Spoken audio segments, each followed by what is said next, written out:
చివరి సంవత్సరం మనకు హెచ్ఈసి నుంచి state second rank third rank వచ్చింది. సెకండ్ ఇయర్ వాళ్ళందరికీ తెలుసు, ఫస్ట్ ఇయర్ పిల్లలు కూడా మీకు అందరికీ మన కాలేజీ మీకు తెలుసు. సార్ ఈ సందర్భమో కాదో తెలియదు, కాలేజీలో కొన్ని చిన్న సమస్యలు ఉన్నాయి సార్, అవి మీ దృష్టికి తెస్తున్నాము. ఈ సంవత్సరం కూడా ప్రజెంట్ సెకండ్ ఇయర్ ఉన్న పిల్లలు ఫస్ట్ బైపీసీలో స్టేట్ ర్యాంకులో ఉన్నారు సార్.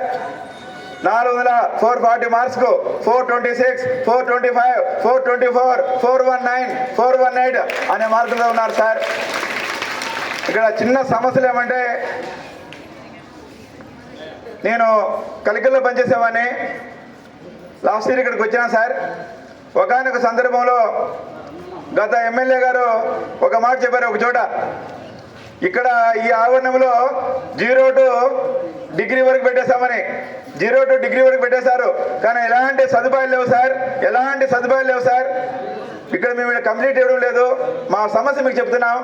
ఇక్కడ వచ్చేసి దాదాపు 700 మంది పిల్లలు, ఇంటర్మీడియట్ పిల్లలు చదువుతున్నారు ఇక్కడ, కానీ సదుపాయాలు లేవు. ఇదే బిల్డింగ్లో మా ఆవరణంలో 4 గదులు డిగ్రీ వాళ్ళు తీసుకున్నారు, పై 4 గదులు, అలాగే 3 గదులు ఆఫీసు వాళ్ళు తీసుకున్నారు. సో మీకు మీ ద్వారా మన ప్రియతమ మంత్రివర్యులు రామణన్నకు ఈ వేదిక మీద నుంచి ఒక చిన్న విషయం చెప్పాలనుకుంటున్నాం. మేము కూడా రిప్రజెంటేషన్ ఇస్తాం, కానీ ఈ ఆఫీస్ వాళ్ళకి భయపడి మేము చెప్పలేకపోతున్నాము. ఏంటంటే సార్, మొట్టమొదటిసారిగా ఇక మన అన్నమయ్య జిల్లా అయిన తర్వాత మనకు ఇంటర్మీడియట్ బోర్డుకు ఆఫీస్ లేదు, ఆఫీస్ ఇక్కడే పెట్టుకున్నారు.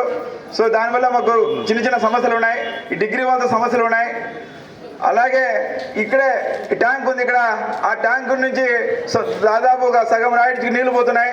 ఇక్కడ ఓపెన్ చేస్తే ఇక్కడ డిగ్రీ పిల్లలా లేక మా పిల్లలా లేక అవుటర్సా ఎవరైనా కూడా గుర్తుపెట్టలేక ఉన్న అలాంటి ఆలోచనలో ఉన్నాం. మీరు కన్నా ఒక స్టేజ్ ఒక అడుగు ముందుకు వేసి దీనికి ఒక మంచి బిల్డింగ్ అన్ని కొద్దిగా కల్పిస్తే రాష్ట్రంలోనే అద్వితీయంగా ప్రతి ఒక్క సంవత్సరం కూడా మన రాయచోటి పేరు మోయే విధంగా రాష్ట్ర స్థాయిలో ర్యాంకులు తెచ్చడానికి, అలాగే పిల్లల యొక్క క్యారెక్టర్ కూడా బిల్డ్ చేయడానికి అన్ని విధాలు కూడా ఇక్కడ ఉన్నటువంటి స్టాఫ్ అనేది నిరంతరం కృషి చేస్తామని మీకు హామీ చేస్తున్నాము. అలాగే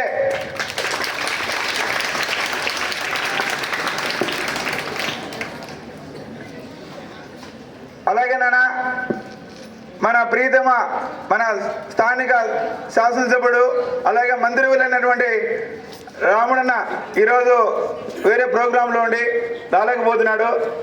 అలాగే మన తెలుగు యువ నాయకుడు రామణన్న సోదరుడు డాక్టర్ లక్ష్మీప్రసాద్ రెడ్డి అన్నను మాట్లాడవలసిందిగా కోరుతున్నాం. 60, 75 కూడా వచ్చాయి సార్.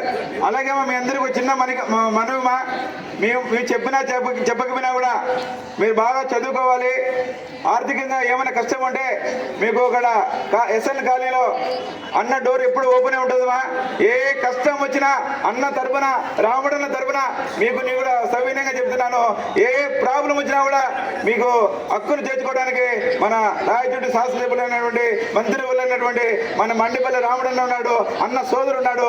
ఏ సమస్య వచ్చినా కూడా మీకు చేసి పెట్టాలని అన్నదాడుగా నా మాట చెప్తున్నాను. Thank you.